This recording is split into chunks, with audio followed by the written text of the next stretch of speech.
Praise the Lord, friends. Our reflection for today is from the Gospel of St. Luke, chapter 13, verses 1 to 9. Let's read it together. There was some present at that very time who told him of the Galileans whose blood Pilate had mingled with their sacrifices. And he answered them, "Do you think these Galileans were worse sinners than all other Galileans because they suffered thus? I tell you, no. But unless you repent, you will all likewise perish. Or those 18 upon whom the tower in Siloam fell and killed them, do you think they were worse offenders than all the others who dwelt in Jerusalem? I tell you, no. But unless you repent, you will all perish." The Gospel of the Lord. Praise to you, Lord Jesus Christ. Humanity is a daily witness to calamities. Some are man-made and some are natural disasters. We hear reports of unimaginable tragedies happening in the lives of people. Tsunamis, floods, earthquakes, bomb blasts, mass killings, and now the COVID pandemic.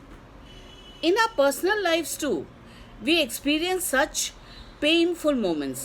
Some of us have lost a family member or a distant relative or some friend to such calamities or to this pandemic. We ask ourselves, why do such things happen to the innocent people? Why doesn't God do anything at all about this?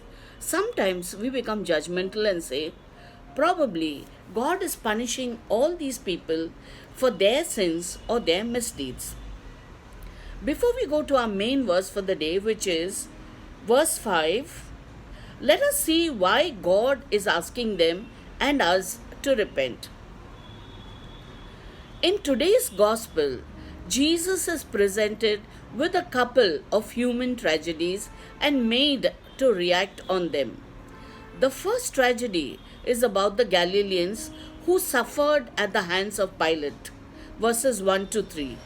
The second is about what the people who die when the tower of Siloam fell on them, verse 4. The first one is because of the cruel deeds of human beings, and the second because of misfortunes in nature. In both these cases, the people who died were perhaps not even guilty. And so the natural reaction of the people of that time was that the people who died were great sinners. They deserved death and were being punished by God. When faced with calamities, we too have this judgmental attitude. When Jesus speaks about these details, he tells them that it was not sin that caused the tragedy of Pilate's cruelty or the falling of the tower. It is the evil within that keeps us from discovering true life. And this is the evil we have to fight against and repent. Jesus then tells them another parable. He says, there was once a person who planted a fig tree in his garden. When the man came to pick the fruit, the tree had not borne any fruit. The man immediately went to his gardener and told him, "For the past 3 years, I have come to pick up figs from this tree. And for the past 3 years, the tree has not borne any fruit. I want you to cut the tree down now." The gardener said, "Sir, I ask you to leave the tree 1 more year. I will fertilize it and cultivate the ground around it. And if it does not bear fruit this year, then you can cut it down." This is from verses 6 to 9. What a patient man this gardener is. He wants to give this tree 1 more chance. He is unwilling to cut it down. Our key verse for today says, I tell you, no, but unless you repent, you will all likewise perish. The sin of our first parents created a gulf between God and human beings. The relationship is broken by human beings and they are called to repent. So, what does it mean to repent? The word repent carries with it all sorts of images depending on one's background. The Greek word for repent is metanoia, which means a change of mind as it appears to one who repents. Jesus wants us to understand one central concept with the word repent, that is, turn around. He wants each of us to realize that living life as we think best, as it seems best to us, is a disaster. We need to turn around and let Him set our values, set our direction and lifestyle. Each of us, left to our own best choices, is going to fail ultimately. So we need to repent, to change our hearts and lives, turn around, and go in His direction. It means turning towards God and away from whatever dishonors Him. Let us remember the 4 R's of repentance. First, to return, to repair, then to restore our relationship with God. Return, repair, restore relationship. Though Jesus heals many bodily ills, yet He stresses the need for purity of heart because evil takes root first in the heart. In Matthew chapter 9 verse 4, Jesus, knowing their thoughts, says, "Why do you think evil in your hearts?" Hence, through a call of repentance, He asks us to undergo a change of heart or a cardiac surgery. This gospel gives us a wonderful image of God. God is the gardener, a helpful and a patient gardener.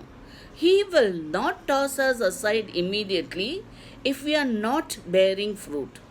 Our gardener will fertilize us, nurture us, pull out the weeds that are growing within and around us. We have to allow God to be our gardener. The question is, will we bring our weeds to God and ask Him to help us to uproot the weeds from our heart? We have to trust our divine gardener's timing without wanting instant answers and instant solutions, since some of our weeds may be deep rooted. Just like the fig tree, which is given one more year to be dug around, to be given manure, and to produce, these tragedies and events in life give us time to examine our own lives. Do we take our lives for granted? Do we think we have plenty of time and become lazy and complacent? We have personally witnessed the loss of near and dear ones in this pandemic. Such tragedies make us realize how short life is, and hence we must make best use of God's grace and take time to repent and lead a holy life. In Revelation chapter 22 verse 7, Jesus says, "Behold, I am coming soon. No one knows the hour, no one knows the day, but being prepared, being vigilant always is a must, is a necessity." We must make real repentance and live holier lives. One thing we can practice is to examine our conscience on a daily basis and make efforts to amend our lives with true repentance so that we can live grace-filled lives. Also, a meaningful sacramental confession helps us not only to be forgiven of our sins but also gives us grace to lead a more holy and unblemished life. Personally, I maintain a small diary and write out my wrongdoings on a day-to-day basis. This helps me in the following ways. First, to review my life on a daily basis.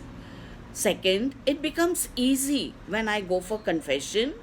Third, helps me to see if I'm getting better or worse since my last confession. Fourth, makes me conscious that I need to avoid repeating certain lapses. Fifth, helps my confessor to guide me in my spiritual growth.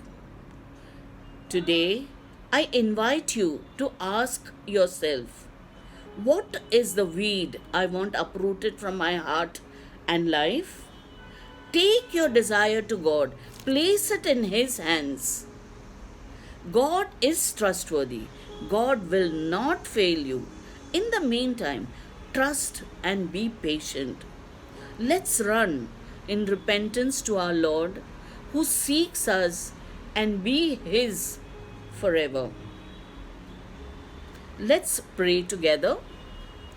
Father, I find myself sometimes full of pride and self confidence, thinking that I can determine the best way and the best direction for my life.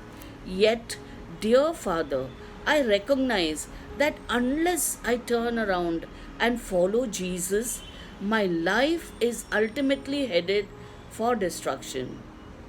Today, dear Father, I recommit to begin each new day with a passion to live for you, guided by your Spirit and living with Jesus as my Lord.